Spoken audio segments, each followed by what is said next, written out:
Okay, I'm a fan. That's why everybody wants to be in business. We have the best videos and stuff like that. And if you all know Jeff Brunel, right? Anybody seen what he's riding around on these days? He's on one of those BMW bikes. It's about a half a block long. It's one of the biggest bikes I've ever seen. But anyways, many of you may not be aware of this, but China is currently the largest market globally for BMW, having overtaken both Germany and the U.S. in total BMW sales. The BMW Group Financial Services China has made a name for itself in terms of time to profitability, associate satisfaction, and industry recognition by establishing new benchmarks both inside and outside the BMW Group. BMW has been awarded Money Week magazine's award for the best automotive finance product in mainland China for the past 2 consecutive years. Today's guest speaker, Kirk Cordill, was instrumental in establishing the financial services company in China, having taken it from concept to operational reality. He has been with BMW for over 16 years now and is currently the Managing Director and CEO of BMW Group Financial Services China and a Vice President within the global BMW Group. Self-professed as car crazy, Kirk has managed to combine his passion for cars and natural financial skills into a profession. He is a results-oriented senior executive with extensive international experience in North America, Europe, and Asia, and he'll share some of that experience with you today. Prior to his current position, he was instrumental in developing and implementing BMW's remarketing and used car strategy as the head of international remarketing and used cars based in Munich, Germany. And who hasn't seen the commercials for certified pre-owned BMWs? He went on to win numerous industry awards as a brand for value retention. Kirk is a graduate of Hillsdale College with a major in business administration, finance, and a minor in philosophy. He joined the Serra Automotive immediately upon graduation, worked there in their management group, and then came back to Notre Dame and earned his MBA magna cum laude in 1996. He is of native South Bend. He's joined today by his parents and his girlfriend. He is a Marian Knight, so presumably he's looking for a win by the cavemen tonight, or looking for a win over the cavemen of Mishawaka. Ladies and gentlemen, a warm welcome for Kirk Cordill.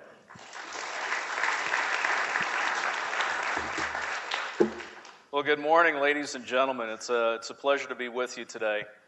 I think Dorothy from The Wizard of Oz said it best when she said there's no place like home, and South Bend is home for me, and so is Notre Dame. What I want to take you through today is a little bit about my experience and my story as far as international business, BMW, and me.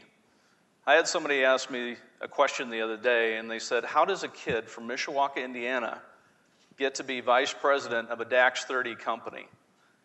And I sat back and thought about it, and for me it seems pretty natural because I've experienced it. But I thought it was a good question, and so really what I'd like to take you through today is how exactly that happened and my experiences along the way, and hopefully some things that you can glean from that, because it wasn't all that long ago that I was sitting where you are today and pondering my future, and to tell you what's happened, how I've gotten there, some of the mistakes I've made, and some of the things I've learned. So with that, let's get started. And I think the first one is to start with my story. I grew up here in Mishawaka, South Bend. My parents, very strong on education. My great-grandmother was one of the first women to graduate from college in the state of Indiana in 1891. I have 4 brothers. My parents raised 5 boys. Between the 5 of us, we have 10 degrees, and everybody has, I think, found a way to combine their passions and skills, and I feel very lucky in that respect. I love cars. I have loved cars ever since I was a little kid, and I'm pretty good with numbers. So I feel pretty fortunate to have found a way to combine a passion with some of my natural skills. Where it all started was really on a class field trip from my elementary school to Century Center in downtown South Bend, where they had an exhibit on the history of South Bend and Mishawaka, but they had this exhibit also on this industrial designer named Raymond Loewy. Raymond Loewy is now known as the father of industrial design. JFK commissioned him to design Air Force One, so the paintings or the schemes you see on Air Force One were designed by him. He did the Coke bottle. He did some of the Coke machines. And his relation to the local area here is that he was basically the head designer for Studebaker Corporation. Studebaker was originally a wagon manufacturer. They made the Conestoga wagons that the pioneers took out west, and then they converted to making cars. And Raymond Loewy was a big force behind that design and that company. An interesting note about Studebaker is that they are the only company that successfully went from making wagons to making automobiles. And that's a point to remember as we go on in the presentation. But he also did some other designs as far as Shell and U.S. Mail and Lucky Strike. But the thing that really got me going was Studebaker had this car that was called their last dance. It was called the Avanti. And I thought this was one of the coolest cars I'd ever seen. And when Studebaker went out of business in 1964, a couple of local Studebaker dealers bought all the tooling and kept making this car in South Bend up until about 1990. So I got the bug, and I drove my parents nuts because I would always ask them to drive me over to the factory, and I would just sit for hours watching these cars being built. They only made a couple hundred a year. They would do anything you wanted, any color, any interior combination. They threw Corvette and Camaro engines in them. And that was really what got me going as far as a love and an interest and a desire. And yes, I do own one today. I've owned two cars that I've purchased myself. One is a BMW sports car, and the other is one of these Avantis. As far as that love for cars, I said I want to get close to cars. I just want to be around them. And when I was 16 years old, I started working in dealerships. Started working at Putnam Imports over in Elkhart, Indiana. They had cool cars. They had Mercedes. They had Porsche. They had Audi, Honda, Mazda, Volkswagen. I started washing cars. I worked in the parts department. I drove this parts truck around to deliver parts to body shops. But this was my job, my full-time job during summers and school breaks. But I just wanted to be close to cars. I also worked at the Gap out at the mall because my parents thought I was a little shy and that I needed to improve my interpersonal skills a little bit. And that was probably a good thing as well. And I'm pretty good at folding clothes, I can tell you. I went on to Hillsdale College, and there I did a major in finance, and I did a minor in philosophy. And I have to say that was probably one of the best things I ever did was to combine that minor in philosophy. I actually went and studied at Oxford University at Keble College for a semester. But that combination of, I would say, the finite facts of accounting and finance combined with this really theoretical, I would say, non-tangible part of philosophy has really helped me along the way because it's helped me take a look at situations and problems in a different way than probably a lot of other people would.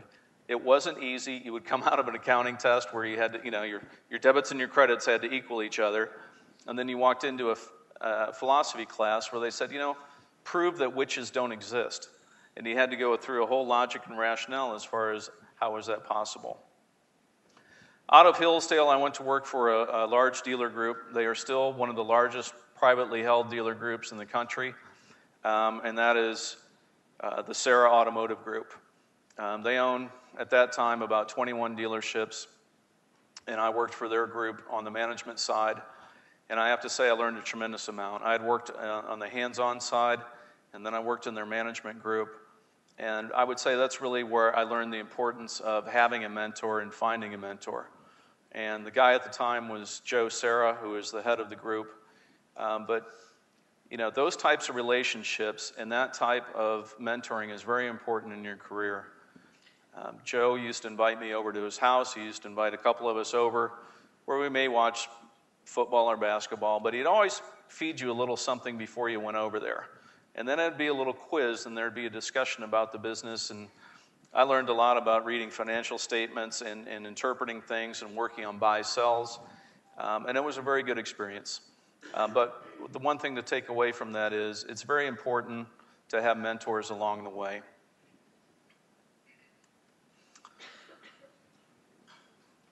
After that, I came to Notre Dame, and I entered in the one-year MBA program. About 2 weeks into the program, after my stats final, my face was breaking out. I thought, wow, I haven't had acne this bad since I was a teenager. I got done with my final, and I was just burning up, and I went to the infirmary, and I had chicken pox. I was 25 years old. I was 2 weeks into the program, and I come down with chicken pox. Not allowed to go to class, not allowed to do anything. I'm out of class for probably 2 to 3 weeks.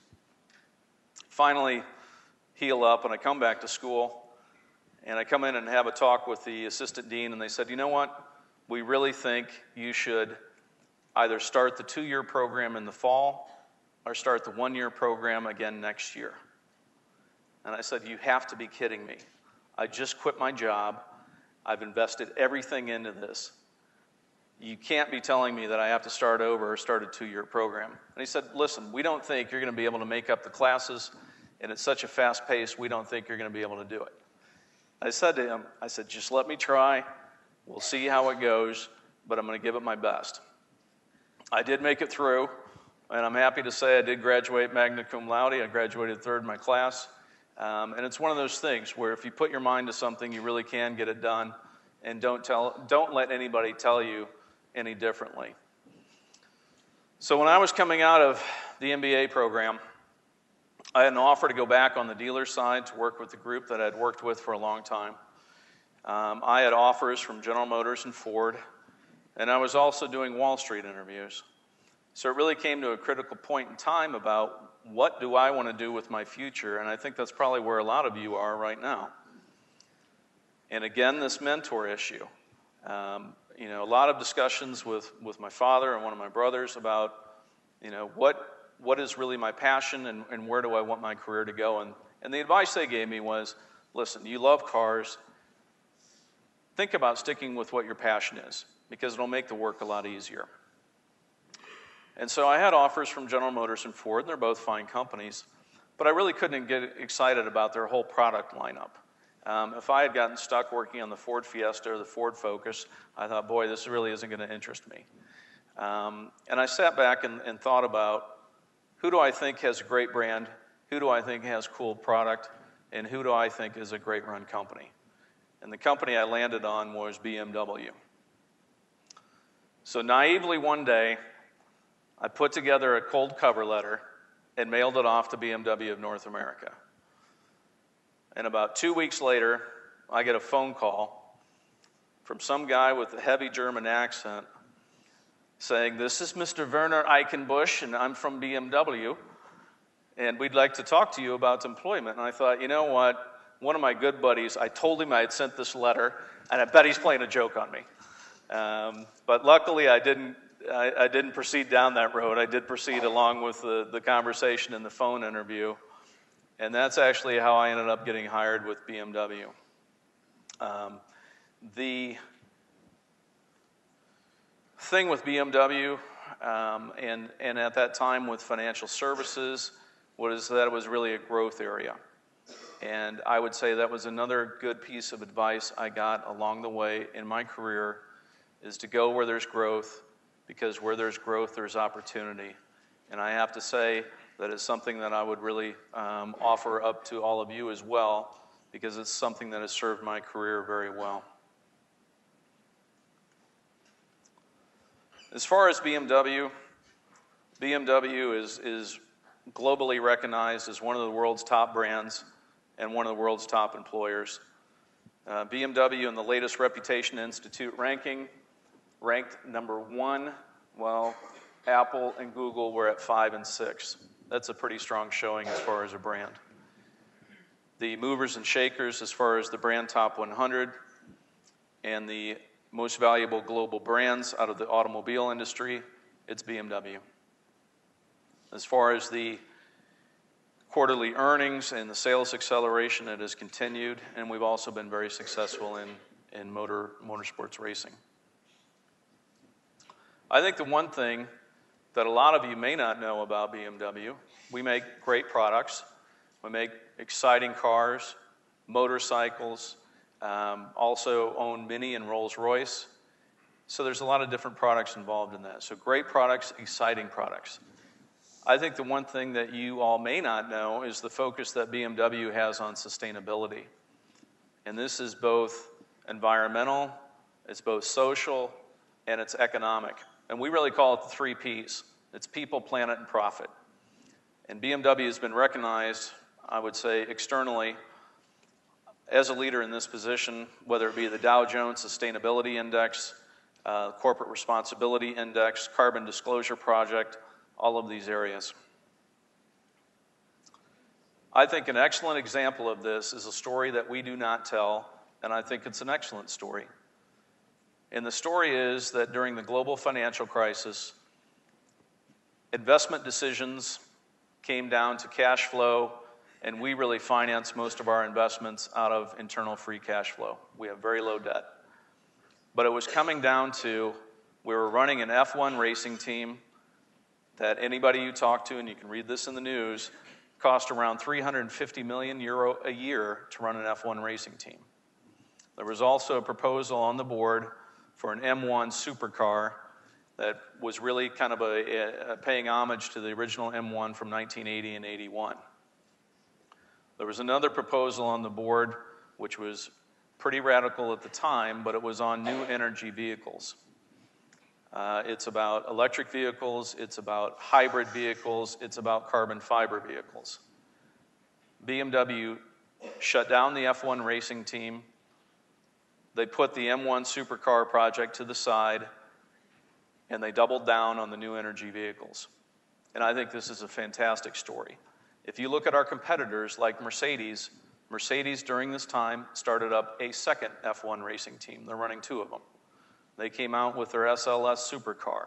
So all the things that we decided we were not going to do. These cars are fantastic and they're exciting.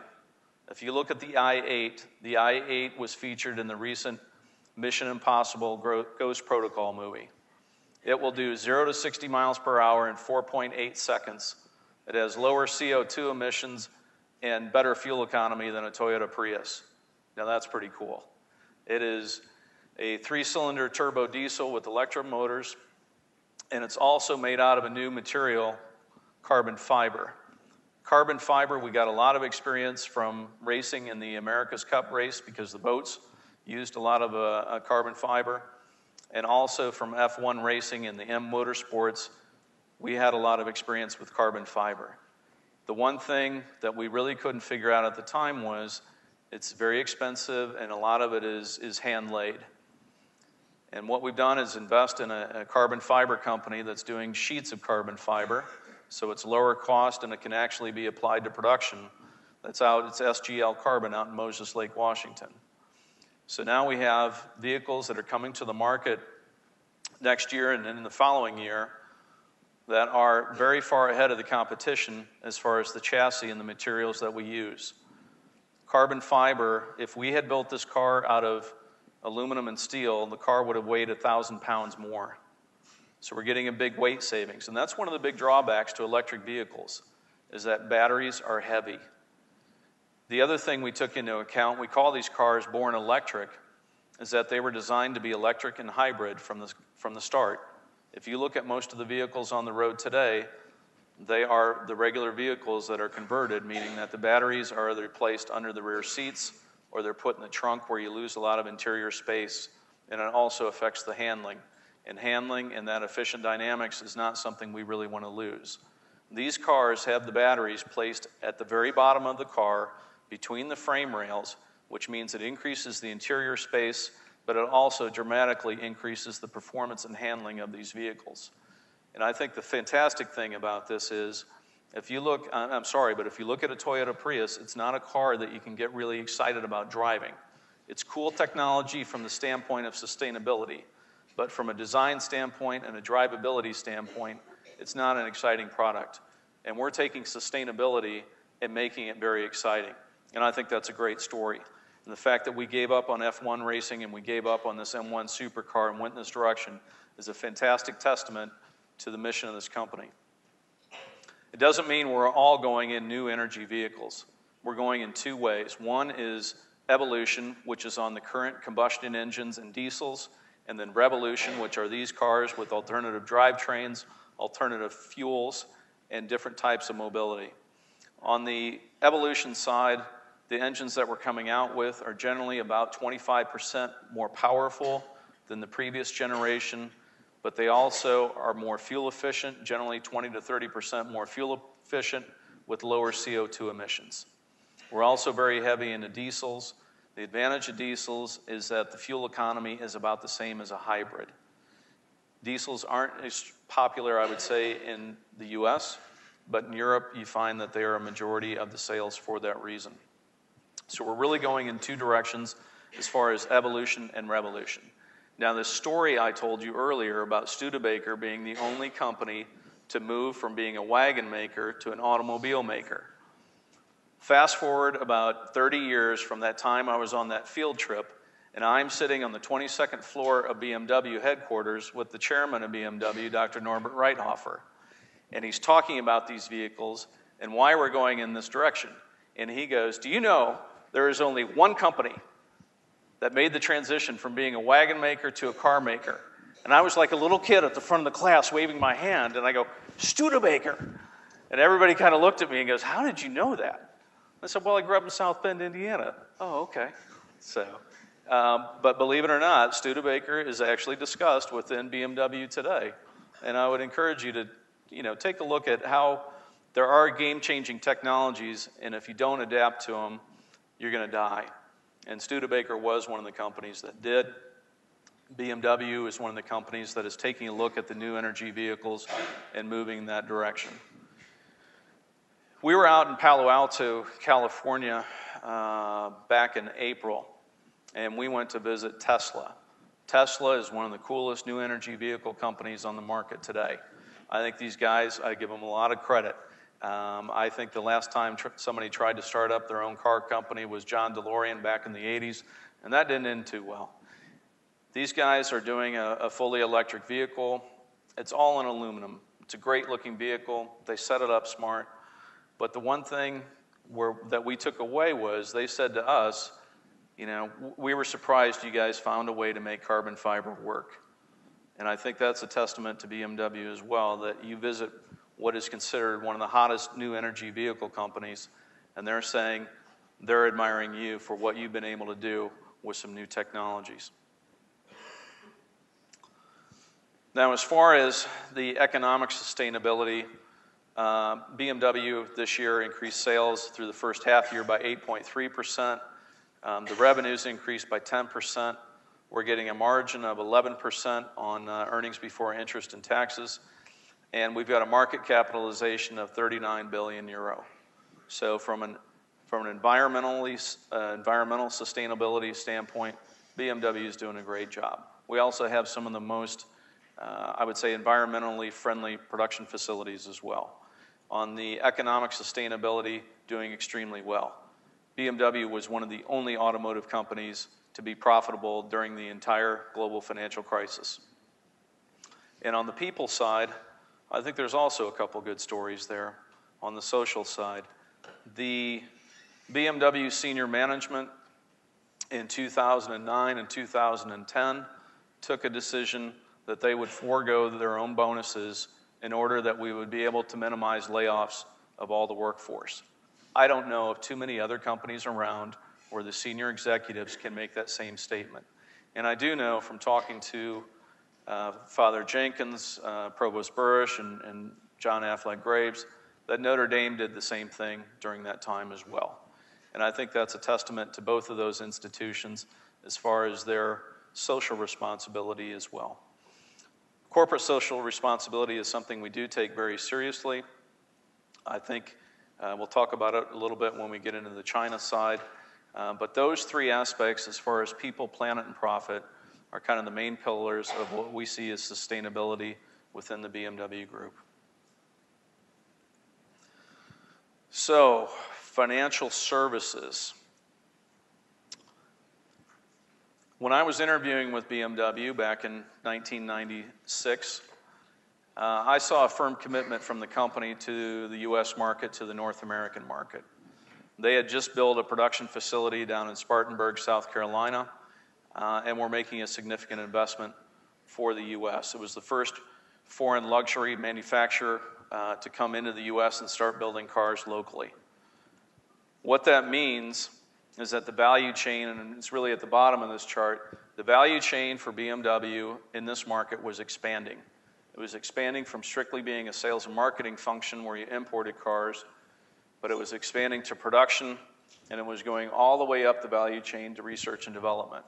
There is a design studio out in Los Angeles called DesignWorks, and that's really where it starts. So if you look at BMW's blueprint, design studio, production, sales and marketing, and then there was this thing called financial services, which is really to support the dealers as far as on a commercial lending side, that they are able to stock inventory, that they're able to build facilities, and then there's a retail consumer side, which is really doing retail loans and leasing for the consumers. So I saw this as a big commitment from BMW to the US, and this is what I really liked about the company. So I said, you know what? I would love to come work for you. And I started with the financial services group. The guy that convinced me to start there is a gentleman by the name of Stefan Krause, and he is actually now the CFO of Deutsche Bank on a global basis. But his advice was, you should come to financial services because we're just starting up and there's a lot of growth opportunity. And it came back to this thing I talked about earlier as far as go where there's growth, because where there's growth, there's opportunity. And it's one thing that has served me very well. As far as the business lines within financial services, there's retail finance, there's commercial finance, which is inventory financing. There's also insurance, there's banking. We have a bank out in Utah that also does credit cards, deposits. There's a fleet business that is very big in Europe. And then we also do other makes of financing. Financial services operates in more than 50 countries globally, and there are more than 6,000 employees. I would also say it's probably the most international of any of the BMW divisions. 80% of the employees are outside of Germany. So I got to financial services, and I started in what was called a management associate program. So I was rotating through different departments, and then at the end, I would go into a full-time position. This is also something that for financial services China, we have restarted as far as we are now hiring Chinese students out of Notre Dame. We're doing it for summer internships. We're doing it for undergraduates, which we will provide up to a year of training within the U.S. market. It is mature, it is senior, it is developed, then come back to China and work with us. And we're also doing it on the MBA basis on the management associate side, where you will come work in China for part of the time, and you will also spend time at headquarters in Munich. And I think it's fantastic because the senior executives in Munich have agreed to this. We were the first market that they agreed to this for, where you will actually rotate through different departments in Munich. I think it's a fantastic program. I looked at some of the things that helped me in my career. We really tried to model this after this. And I think it's a great partnership between BMW and Notre Dame. Notre Dame, for those of you that don't know, does have an office in Beijing, and we do work pretty closely together. And as far as the Chinese students that are being recruited out of China to come study here, I think it's an excellent story there as well. If I were a Chinese parent, one thing I would worry about is my son or daughter is going off to a foreign country. Are they ever going to come home? And I think this program is excellent from the standpoint it provides a bridge and it provides a way home for those students that are coming to study here. As far as the program and what I went through, probably about 6 months into the program, I met this guy from Germany named Johann. Now, Johann was about 6'4", bald, goatee, and pretty buff. Pretty intimidating guy. He was the global CFO for all of financial services. For some reason, he and I got along. And he said to me one day, he goes, listen, I'd be willing to take you to Munich for 3 months to work in my group. He goes, I think it'd be excellent experience for you, but the only thing is I can't promise you anything on the backside as far as coming back to the U.S. Light goes off in my head. An international assignment in the automotive industry is like getting your ticket punched for going to a higher management level. They are very hard to come by. So very naively, I said, yeah, sure, why not? I didn't know German. I got a one-way ticket to Munich, and I flew out of Chicago, landed in Munich, and I could not read a sign. I couldn't talk to people. I couldn't interact. but I started my assignment there. I picked up German pretty quickly. I did grammar courses twice a week in the morning before work. I did vocabulary classes on the weekend. And after you pick up about a 600-word vocabulary, you can become fairly fluent and start interacting. I parlayed that into a 2-year assignment in Munich, and that was from 1997 to 1999. Again, coming back to this mentor theme, Johann Felk has turned out to be one of the best mentors that I've had within the company. I've worked for him twice now. But he had worked in the U.S., and he was very good about explaining the difference between how business works in the U.S. and how it works in Germany. Now, as far as making a mark for yourself and moving forward, what I've been able to do is really, and it comes back to this whole philosophy thing, but to be able to take nothing and turn it into something. So whenever things came along where there was a problem, I've kind of put my hand up as far as, okay, I'd like to be involved. There are not a lot of people that will do that. Why? There's risk involved. And it's one of these things, those of you that study finance, you know it's risk and reward. And you've got to step outside and you've got to take some risk. It needs to be calculated. Don't be stupid about it. But you have to take calculated risk. There were a couple issues that came up while I was in Germany, and one of them was the CEO of financial services wanted a very quick update on the first day or the first new day of every month about where the business had gone. And he didn't have it. We had to wait till the accounting reporting and all the consolidations took place. It was one of those things where I thought, all right, well, nobody's asked me to come up with a solution, but if I can come up with an idea, I bet they would like it. So I really spent time outside of the normal working hours, talking to people in IT, talking to different people in accounting, and we finally came up with something that was an internet-based platform at the time, which at the time in 1997 was not that common. But as far as what we call the flash report, where every subsidiary would report, I would say some very basic information, but we could get it the first day of every month.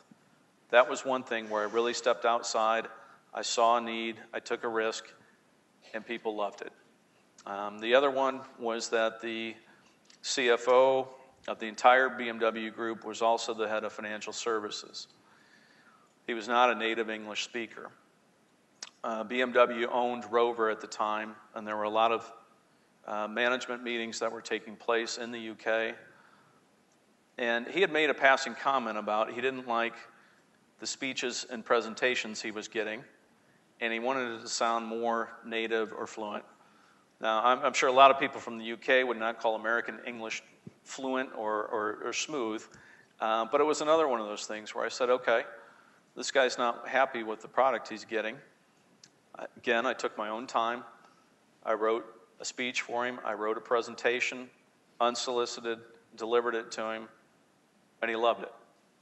So I spent part of my time, my first tour through Germany, was writing speeches for him and doing presentations, and it gave me exposure to a lot of different parts of the business. I used to fly around in the corporate jet with him to brief him, go to these meetings, help him prep, and do different things. But the thing is, I did this all outside of my normal duties and jobs. So you have to be a little bit hungry, and you have to look for these opportunities. Now, I'm back in the States, or coming back to the States, and the States has done a pretty good job of building up the financial services business. This is 1999 and 2000. And a lot of it was based on leasing. Now, there are a lot of benefits to leasing. Leasing really shortens the ownership cycle. So whereas a cash buyer may keep a car for 5 years or a retail loan buyer, a lease is traditionally a 3-year term. So over a period of time, you can sell many more vehicles on a lease than you can through a loan or a cash purchase. The other piece of it is the loyalty rate is higher because at the end of the 3-year lease, they have to make a decision about buying that car or buying a new car. And because a lease is really, the finance company is guaranteeing the used car value on that car, so the person is really buying or borrowing the difference between the new car price and this guaranteed used car value. We call it residual values. They can afford a nicer car, they can afford more optional equipment. there are a huge amount of benefits to leasing if it's done right. The other side to leasing is there's risk involved. And that risk is it's based on your used car market values. So the higher your used car market values, the lower the cost of ownership is for a customer. And most people think cost of ownership, well, I have to pay insurance, I have to pay maintenance.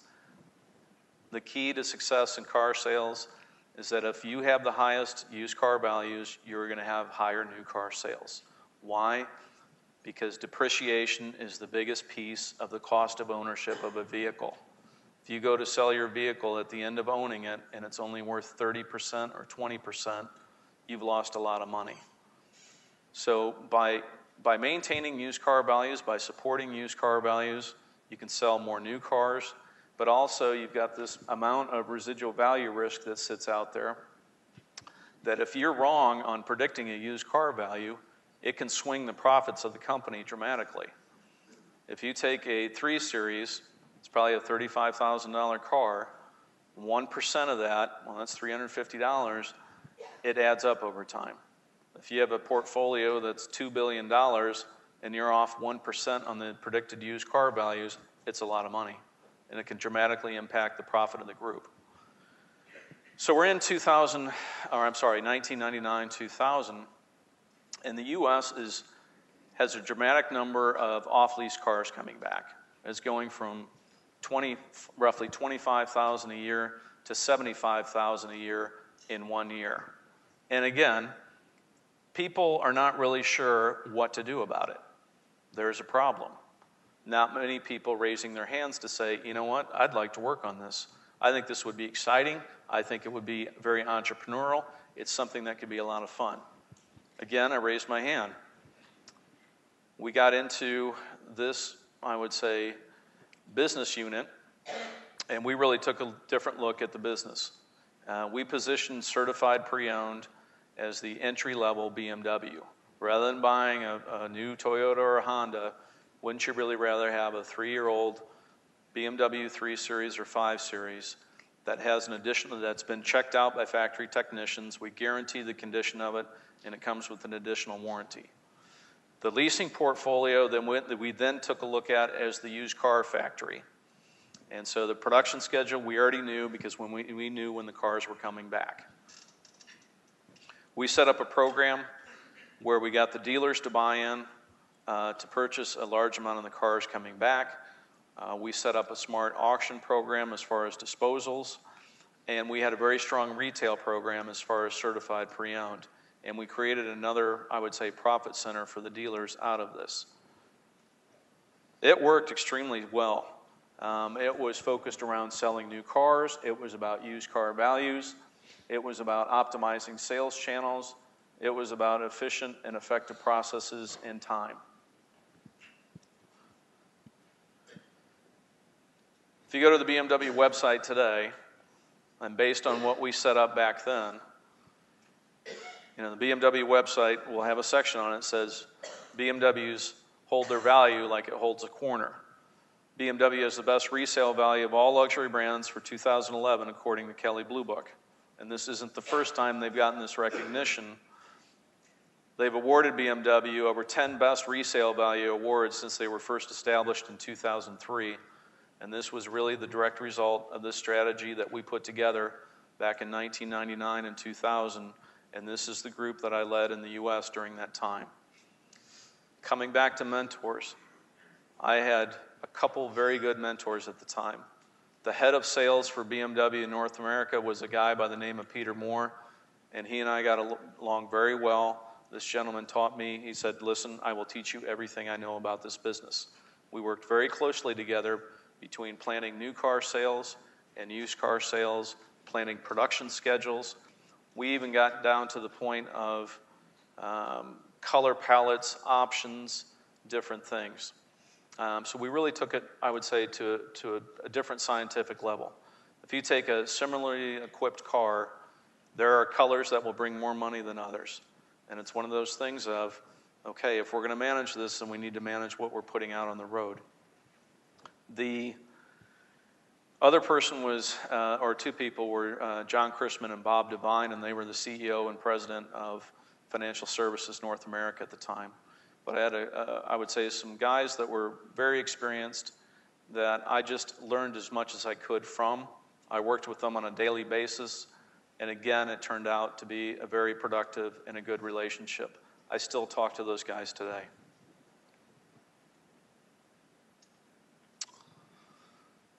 As far as China, well, I had a little detour in between, and when I was going back to Germany. So we had set up the used car operation in the U.S., set up the remarketing. It worked very well. We were winning resale value awards. And they said, you know what, we'd like you to come back to Germany and set up a group on a global basis to do this, and we'd like you to work on this used car strategy on a global basis. So, again, this guy named Johan, I went back and worked for him again from 2005 to 2008. We developed the used car strategy for the overall BMW Group. It was part of what was called the number one strategy. And when I first got into this, you know, I hadn't used my German in a while, and I am sitting in hours-long meetings discussing corporate strategy in German. And if you want to talk about a tiring day, it was extremely tiring. But we got the strategy developed. The other piece of it was working with the different markets. And the markets where they'd done a fair amount of leasing business, but they really didn't know what to do with the cars when they came back. And I think this is another part of working from a headquarters level with the markets. You treat people as professionals. There are a lot of people that will go from headquarters out to a market, come back into headquarters, and go, look what I found, and look at all the things that they're doing wrong. You're not going to win a lot of friends that way, although you may think it makes you look smart in headquarters. The deal I had with the managing directors of the different markets was, listen, as long as you accept our recommendations and start implementing these things, the word back in Munich will be, yep, there's some issues, but they're working on them. And we're working on them together, and we're finding a joint solution. We started working with a concept called rapid results, which was really time boxing challenges. It's something that's still used today. We used it in the US, we still use it today in China, used it in Europe as well. But it's really taking challenge goals, time boxing it. We use different time frames. In the US, it was around 120 days. When we got into Europe, into markets like Spain and Italy, we reduced it to about 90 days. But it was around improving the throughput time as far as processing cars. You know, used cars are not like a fine wine. They do not improve with age. Bad things happen when cars sit. You know, batteries go dead, power windows stop working, the fuel injection system gets gummed up. So this time to market is important, and also the fact that you have depreciation that occurs on a vehicle every day. So we worked with the markets on this. We were able to reduce throughput times in Spain by, I believe, 54% in 90 days. That was a huge accomplishment. The guys in Spain, I have to say, really went out on a limb. Because in Germany, I'd explained this concept, and everybody thought it seemed too simple, and they didn't really want to support it, and it was risky. Again, coming back to the risk issue. The MD and the CFO of Spain, I spent a lot of time with them. It was Domingo and Juanjo, fantastic guys, and this is where trust comes into play. It's really about, on an international business scale, I think a lot of us today probably rely too much on email and not enough on interpersonal and face-to-face communication. If you're doing business on an international basis, it is about getting to know the other person on a personal basis and establishing that trust. You come from different cultures, you have different values, you've had a different upbringing, the business society is different, the language is different, and it's about getting people comfortable with you and trusting you. And I have to say, these guys went out on a limb as far as putting the money behind this to fund it, improving it as far as a proof of concept, and it's something that we still use today. But those are the things as far as taking risk, a calculated risk, establishing trust, building those interpersonal relationships, and also giving credit to other people as well. We let the team from Spain come into headquarters and tell the senior management team what they had been able to accomplish, and really let them take a lot of credit for what had been done. And that's also the right thing to do. Those guys did a fantastic job. So we did this in a few different markets. We got the corporate strategy established. And I got a call to the corner office one day. So the CEO of Global Financial Services. And they said, well, we have a little bit of a situation. And we have an opportunity where we think you would be the perfect person for it. You've proven yourself as far as being international, about producing results in an international environment, and you've handled some very heated political situations very well. And I said, uh-oh, this must be good. So what's coming? And they said, well, China. And I said, holy cow, China. I've never even been there. What are you talking about? And one of those things that I have to be very honest, I had to sit back and think about as far as, did I really want to make another move? I had been overseas a total of, I think, 5 years at that time. I've been with BMW. Now I've been overseas 9.5 years in total out of the 16. But it comes back to that thing I talked about earlier as far as growth and going where there's growth, because where there's growth, there's opportunity. China, growing market. China was in a similar place to the U.S. as far as BMW when I joined BMW in the U.S. They were establishing a production facility. They have now established a design studio in Shanghai. And they wanted to establish a financial services group to support the dealers and to support sales and support the growth. Somebody had gone in there before, had tried to get it started. For a number of reasons, just wasn't able to get it off the ground. So I said, okay, well, pretty high-risk situation, country I've never been to, and sales are growing quite a bit. It has a lot of attention from senior management, but you know what? I'm going to go ahead and give it a try. So I landed in China, and probably within a month, realized that we were pursuing a strategy that probably wasn't going to work. So after a month of being in the market, I made a very big call, again, taking a calculated risk, to address the CFO of all of BMW, our senior management as far as the board of financial services, to say, I think the strategy we have been pursuing is wrong, and I don't think it's going to work. That's a pretty big statement when everybody else and all of them have endorsed this strategy. But again, to say, this is what I think. I think we need to sit down with our joint venture partner on the Chinese side. I think we need to hammer out a joint venture agreement. I think we can be the first luxury manufacturer in China that does a joint venture with their local partner on the financial services side, and that we can take a very holistic approach to the business between the imported cars and the locally produced cars. This was a huge risk. But we got approval.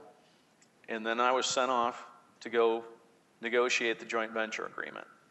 So here I am in a hotel in Beijing, sitting down with the chairman of Brilliance Automotive. Meanwhile, the CEO of Financial Services and my boss, who's the Asia Pacific Regional Manager, are sitting outside. They said, no, you go ahead and negotiate it. You go ahead and do it. And I'm thinking, oh my God, I need to come out of here with something somewhat decent. And we did work out the joint venture agreement. It's something that's fair to both sides. And we set out. Now, to set up a financial services company in China, you have to go through the China Banking Regulatory Commission. So we had a number of applications to do, and I also had to take an exam. I had to qualify to manage a financial institution in China. So I had to take the CBRC financial institution exam, as well as all of our senior executives in China and also our CEO in Germany. Probably the smartest thing we did when setting this up was to get senior management from Germany involved in this company. So our global CEO of financial services, we made the chairman of the company in China. And it comes back again to this trust issue. And it comes back to the personal relationships. This guy, George Bauer, has been a great mentor, and he was very supportive of what we were doing in China. We were able to start off with a cooperation with the local bank, start financing the dealers, and start getting experience as far as the sales and marketing and doing different things. The sales over the years have grown quite significantly. So I arrived in beginning of 2008, and before that, China was in the top 10, but in 2008, they reached the number 5 rank. This is really when we started doing the cooperation business. Rose to 2011 to the 3rd spot, 2013, number 1, and if you look at the series and the models, the largest market for a lot of the models. Now, looking at setting up the business, it was, well, where do we think China's going to go? How are Chinese customers going to react? What's going to happen? If you look at the far left side, this was really in the West and in China as far as people just purchased cars with cash, right? You waited until you had enough money to buy the car outright, and you bought the car. Then it really transitioned over to a point of saying, you know what, rather than saving up for 5 years and buying the car, maybe I can buy it today, and I'll take out a loan to do it, and I'll pay it off over time, or I'll lease it. And leasing comes on after loans. That's a whole different usage concept. And what we see happening today is things like Zipcar and these types of things, the usage models are changing. So in setting up China was really to say, all right, well, how do we think customers are going to behave? What products should we offer? We really started with retail installment loans and also balloon loans, which were considered a little bit exotic at the time. What we've seen over the past, and we really didn't know how Chinese customers were going to take to credit as far as buying a car. If you look over the past 18 months, the percentage of customers that are buying a BMW in China using our product, it's quadrupled. And that was something that you really couldn't predict. But it brings its own set of challenges with it as well. Because when you are the largest market globally, so your base is increasing of potential finance customers, but the percentage of them taking finance quadruples, it presents quite a few challenges on the operational side. Now, as far as setting up the business, it hasn't all been easy, I will say. We were about 4 months into operations. The board had given us $50 million US to set up this company. And about 4 months into operations, China became very concerned about inflation, and they started to really restrict credit growth. So here we are 4 months into business, and we're starting to get the word that we're not going to be able to get the money, and the central bank wants us to limit our lending. This was a point in time where this company, honestly, could have gone belly up if we hadn't found a solution. And if you want to talk about a pressure situation, when you have been the proponent of a strategy that nobody else was proposing, you get the thing set up, and about 4 months into it, you're looking at a situation where you say, we could potentially lose all of our investment if we don't figure this out. That's a very high pressure situation to be in.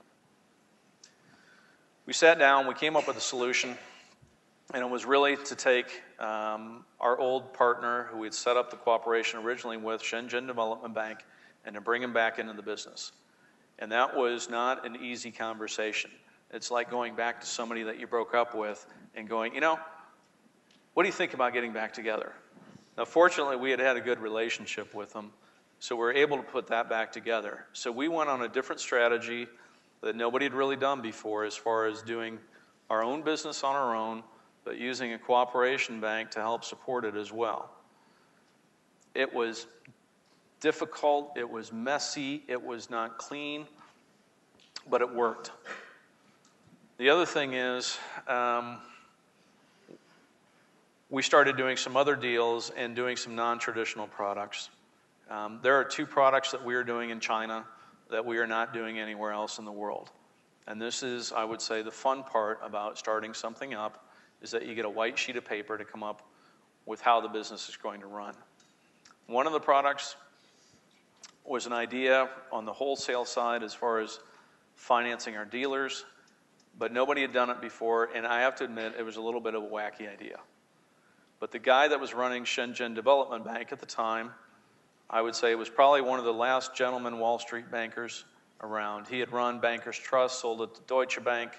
He was the Assistant Treasury Secretary under Bill Clinton with Robert Rubin, and then had gotten bored, and he and some of his partners had invested in this bank in China. So I flew down to Hong Kong. I met Frank, it's Frank Newman, and I said, Frank, I've got this idea. It's a little wacky, but here's the idea. And he said, okay. Well, we went through it for about half an hour. And the next day, he gave me a call, and he said, you know what? I reviewed it. I reviewed it with some of our senior management. We like the idea. Let's go for it. Coming back to this trust issue again, I go back to my boss, who's Alan Crooks, who is the head of Asia Pacific. I go back to our global CEO, and I say, this is the idea. It's a little wacky, but I think if we can make this work, we can have the best commercial financing product in China. Those guys said, you know what? We trust you. Just go ahead and do it. We're not going to make you go through what could possibly be all the necessary decision circles that exist in a company that has 100,000 employees and does $80 billion a year in revenue. Just go ahead and do it. We were able to get it implemented by the time we started business, and we were able to come out with a product that really nobody else had. But that product, and I'm not going to go into it too much, but helped us quite a bit in this situation as well. Things we have been able to do that have been fun. In 2011 and 2010, we won the Money Week Award, Money Week magazine, for the best automotive finance product in China. So after going through what I would say were some pretty tough times, there were some very positive results at the end and getting some industry recognition for what we were doing. In terms of internal targets and records, we set a new record within the BMW Group as far as time to profitability. And that was something, I can't show you the numbers, but that was a significant achievement. The other piece that I will talk about a little bit is organizational development. On the organizational development side, I think this is something that maybe doesn't get enough attention, but it's really about the people. And in China, we have a situation where the labor market is very tight. It's very heated. People have a lot of opportunities. And without a focus on organizational development, you're not going to have a successful business. Organizational development, as far as things like aligning goals. We implemented a balanced scorecard that is now 50% of everybody's bonus. So 50% of everybody's bonus is based on a company balanced scorecard that we review on a monthly basis. And if you want to talk about something that gets people's interest aligned cross-departmental, across the company, we review the financial targets, the operational targets, the customer targets, and we also have learning and development targets.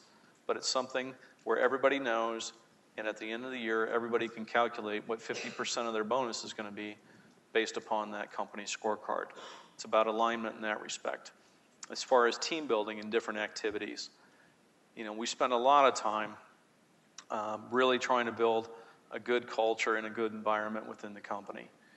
We do a number of team building activities. We spend money on it. I think companies probably don't pay enough attention to it. But if you like the atmosphere and the culture of where you go to work every day, it makes a big difference in your life.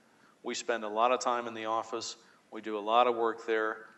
And if you can try to create an atmosphere that is open, that is friendly, that is people that are like-minded as far as getting to results and pushing to new levels and not just doing the ordinary, you can really have a lot of fun. We did things when we launched the new 3 Series. We rented out the Bird's Nest, the Olympic Stadium in Beijing, for Friday and Saturday to launch the car. And we said, you know what, why don't we just add another day? We will close down all the offices in Beijing. And we had an Olympic team building event, 1,200 people. We went out to the Olympic Stadium, and we did team building activities as far as running or just different competitive activities. But it was really a lot of fun. And those are the types of things that you really have to pay attention to. In China, I think in the past year, we had the highest associate satisfaction within all of BMW Financial Services, and that was something we were really proud of. We have doubled the size of our company in the past year, and that's been a challenge as far as how do you propel that or perpetuate that culture that you build, and how do you move those things forward. I think with that, that is my story. I'm sticking to it. I hope some of you or all of you have gained a little bit from what we've talked about today. I think, if a kid from Mishawaka, Indiana that went to Marion High School can grow up to be a vice president in a DAX 30 company, I think you were capable of a lot more than that. And it's really about putting your focus on what do you want to accomplish, and it's very important to focus on and write down your goals as far as what do you want to accomplish. And I really hope in 10 or 15 years that I can be out in the audience and listening to some of you talk about some of the great things that you've done since you've graduated. So, thank you.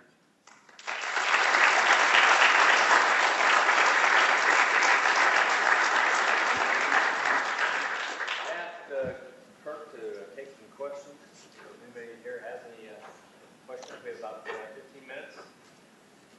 Please don't be shy or bashful. All the BMW operations you visit, which one was most impressive to you? I'm sorry, of all the BMW operations I visited? You said the Beijing operations, the German operations, the one in Spartanburg, which office was efficient, which is the one you most want to work at, you weren't in your office? Oh boy, it's they're all so different, and I think that's a hard question to answer. I would say I've probably certainly liked working in the markets more than in headquarters. I will say as an American in a German company, headquarters wasn't always easy or fun for me. Learning the language and having to negotiate a different business culture and social culture, that was a real challenge.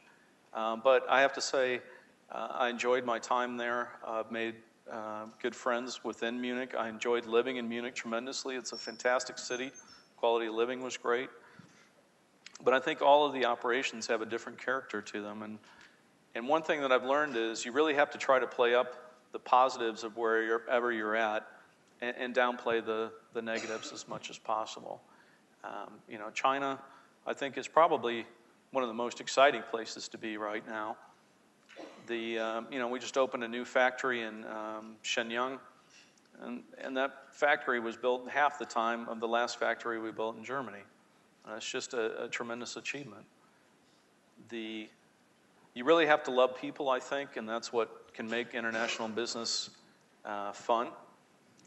You're going to meet a lot of fantastic people along the way. I will be honest, you will also meet jerks, but you will meet those in your hometown as well.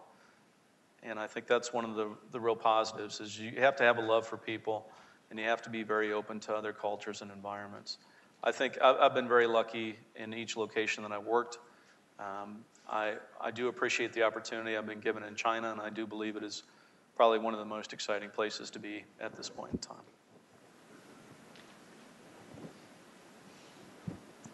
Seems like you work very hard at your job.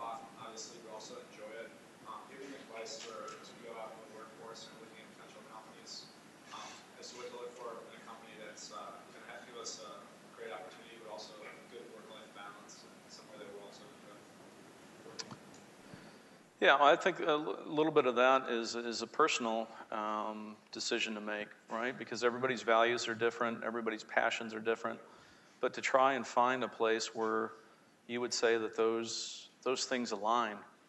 If I look back at, and we were talking about this the other day, if I look back at how business has evolved, I think, if you look at very early management theory, it was about about how.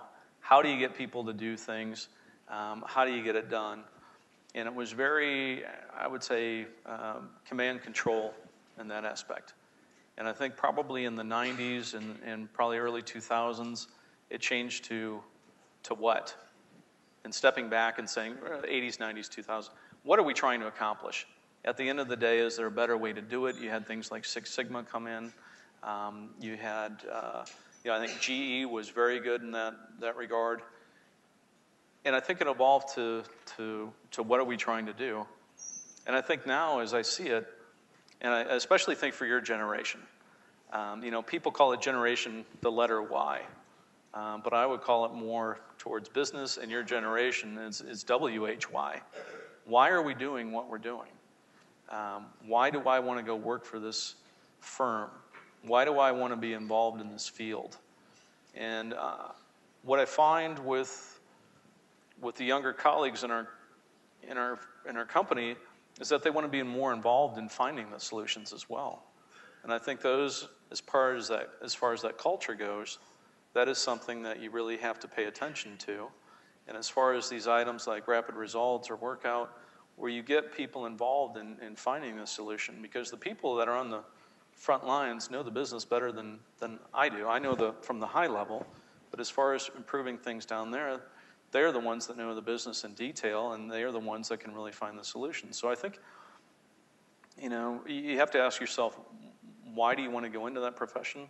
Why do you want to work for this company? Do my values align with that company? Is this something that I can get?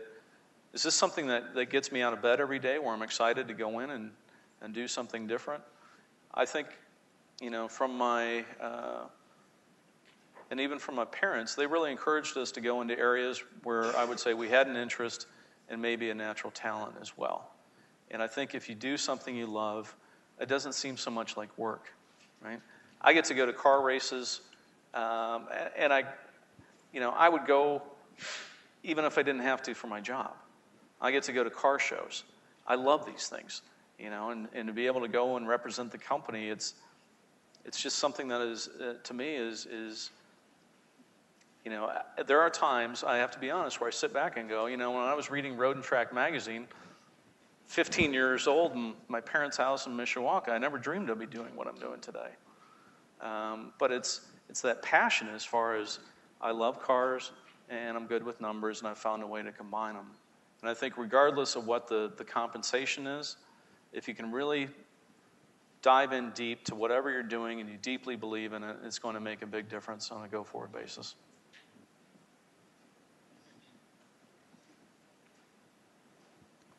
Does BMW currently have any natural gas vehicle or offering natural gas vehicles, and do you plan on increasing that exposure in the future? We haven't done too much with natural gas. On the evolution side, we've concentrated on the internal combustion engines being, now we're going to turbos, where we're able to get, if you take a look at the 328 today, it's a 4-cylinder turbo that is putting out the same horsepower as what the 1997 M3 was. It's 240 horsepower, better fuel economy, lower emissions. We've done diesel, we're doing the hybrids, and the most advanced thing we've been looking at is hydrogen. But that is probably a little further down the line. But those, we really haven't done much with natural gas, though.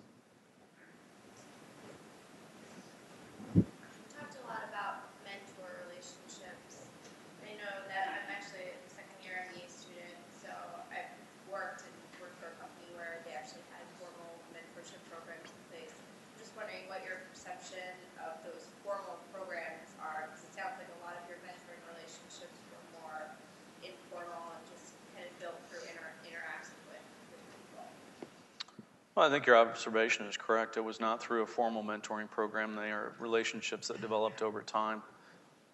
On formal mentoring programs, I think it depends on how they're structured. If it's helping somebody integrate into a company as far as, I would say new associate orientation or something like that, that can be valuable. But I think the most valuable mentor-mentee relationships develop naturally and develop over time. And I don't think there are probably on a formal basis. And I think I've been very lucky in that regard. I've found some people that have been just outstanding, that I've learned as much as I can from them, and I think that's been one of the key points as well. I will be very honest. I mean, the people that have been the most open with me and probably the best mentors are people that have probably been more senior as far as age, and they're not at a point where they're worried about competition so much. And that you will find in the workplace. is that it is a very competitive place. And, you know, firms tend to overhire a lot of talented people and kind of see who rise to the top. You mentioned negotiating joint venture with business offer. So what are the risks associated with that? Facing, say, regulations, finance industry, regulations. What are the risks that most company does? Well, I think the question was, what are the risks to establishing a joint venture finance company in China? I think the real risk is if the partners have diverging ideas or goals as far as where they want the business to go. I think that would probably be the biggest risk. I think the advantages it has given us is a very holistic approach to the business on both the BMW Brilliance-produced BMWs and the imported BMWs, and I think that's been a very big positive. You know, in a joint venture, it's kind of like a relationship. You're not always going to see eye to eye.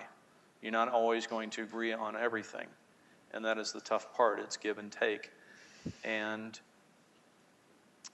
there's a lot of trust that is involved as well. And I think the biggest risk that comes with any joint venture is that the partners have different ideals or goals. How long are you planning to stay in China as of now, and why?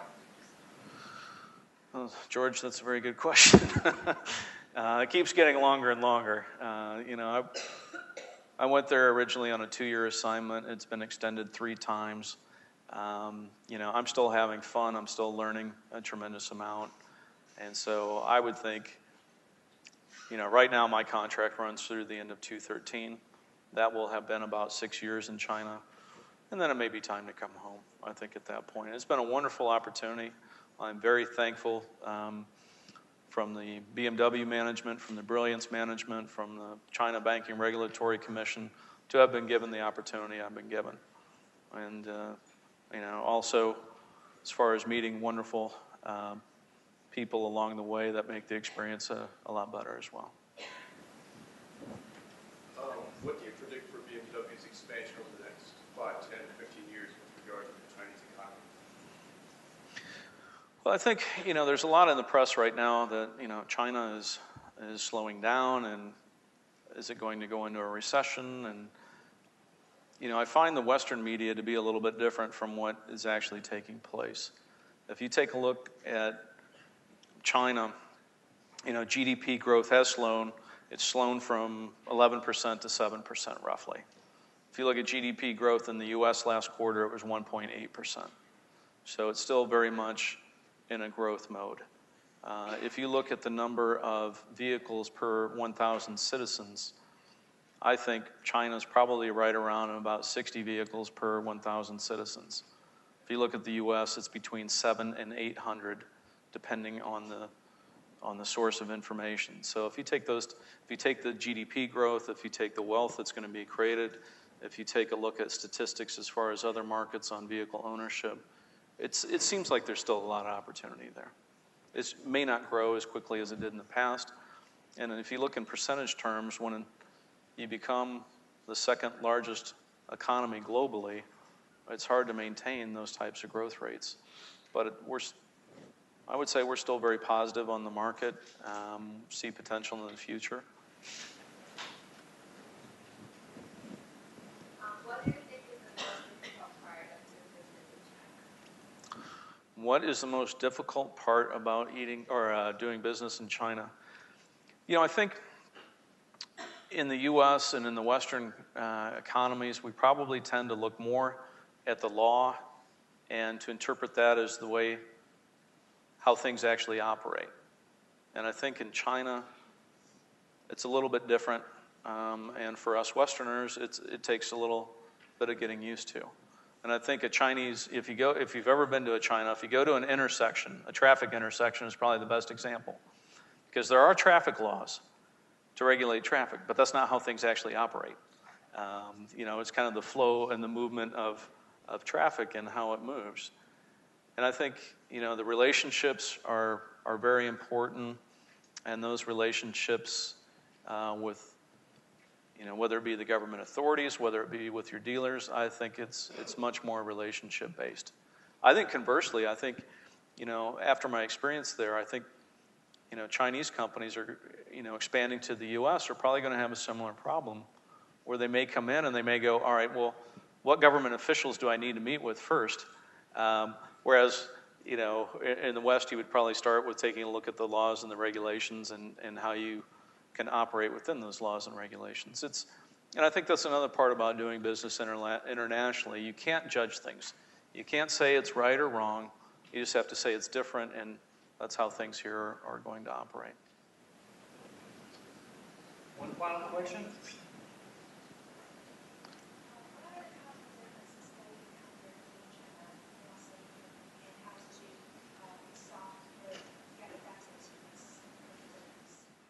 Okay, the question, I couldn't hear all of it, but it's on cultural differences between North America, Europe, and China. I think those personal relationships are extremely important, whereas in the U.S., if you're doing business in the U.S., you may have an assumed set of standards as far as doing business. If I look at the business models, that's probably the biggest thing that impresses me as far as how the business culture operates. And on the business side, if you take a look at the German business model, it is very much focused on planning. And it will go 120% in a planning phase, so that you work out every possible problem that could arise in the planning phase. It is very much deductive logic, as far as very rational. And from the philosophy study, I do appreciate that as far as, okay, these are the criteria, this is why it matches up, this is how we're going to do things. But you really have to take a look at a range of all possible solutions. You develop criteria, deductive logic, you bring them down to 3 choices, and then you go more in depth into them, and then you go into this long planning process. Now, that German business model works very well for industries where you have a long lead time. The German industry is great at building fantastic cars. Industry with a long lead time. Somewhere in the pharmaceuticals as well, in different areas. If you take a look at the U.S. business model, I would say we probably have a tendency to knock out different ideas to begin with, and to say, well, these are probably 3 realistic possibilities, and it come down to a decision about where you're going to go. And then you may get to about 75 to 80% of the solution, and you say, all right, we're just going to get started, and we'll work out the remaining 20 to 25% at a later date. I think for that type of business model, Wall Street certainly flourished under it. I would also say tech, go out to Silicon Valley, Palo Alto, those are areas that thrive under that business model. And if you look at other creative industries like Hollywood, it also thrives under that business model. I think on the Chinese side, I think there is very much a determination to get things moving and to get things going. And it's probably a lot less on the planning side, but as far as just to get traction and to get moving. So it's not planned out nearly as much, at least on a company basis, but people get moving and they get momentum going as far as getting things processed. I think from China, I have to say, I love working with the people there. They're extremely intelligent. They're extremely hardworking. It's a pleasure to work with them. The one thing that is lacking in some areas are maybe the years of experience, and that's where people like myself come in. Automotive finance in China, as far as an industry, really started in 2004. So the people that are working in the industry maybe have a maximum of 7 or 8 years. But those are the differences I've noticed. Kirk, again, thank you for taking time out of your busy schedule to be here. Absolutely. Thank you very much, sir.